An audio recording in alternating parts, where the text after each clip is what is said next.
ಇನ್ನು 3 ದಿನಕ್ಕೆ ಬೇಕಾಗುವಷ್ಟು ಊಟ ಈಗಲೇ ಉಂಟು. ಆದ್ರೆ ಒಂದು ವಿನಂತಿ ಸ್ವಾಮಿ. ಏನು? ರಾಜಾಜ್ಞೆ ಮೀರುವ ಹಾಗಿಲ್ಲ. ಮೀರಬಾರದು. ಮದುವೆಗೆ ಒಪ್ಪಿದ್ದೇನೆ ಏನಾದರೂ ಇಲ್ಲಿ 2 ದಿವಸ ಉಂಟಲ್ಲ, ಅಲ್ಲಿವರೆಗೆ ಮತ್ತೊಂದ್ಸಲ ಹೋಗಿ ಬೇಡಿ ಬರ್ತೇನೆ ಸ್ವಾಮಿ. ಮದುವೆಗೆ ಖರ್ಚಿಗೆ ಗಂಡಿನ ಕಡೆಯಿಂದ ಏನಾದ್ರು ತಾಳಿ ಲೆಕ್ಕದ್ದಾದ್ರು ಬೇಡ, ನಾನು ಮಾಡ್ತೇನೆ.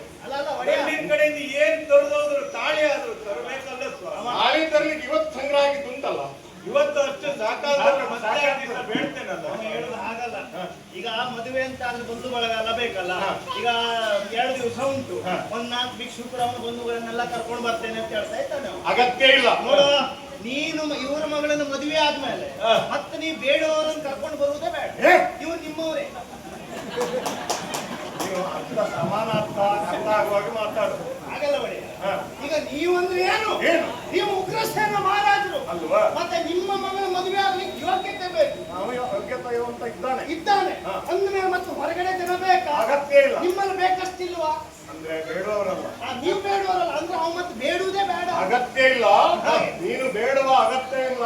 ಸ್ವಸ್ಥನಾಗಿರುವ 2 ದಿನ ನಿನಗೆ ತಕ್ಕ ವ್ಯವಸ್ಥೆಯನ್ನು ಮಾಡ್ತೇನೆ. ರಾಜ ಮೀರುವ ಹಾಗೆ ನನ್ನ ಮದುವೆಯಂತೆ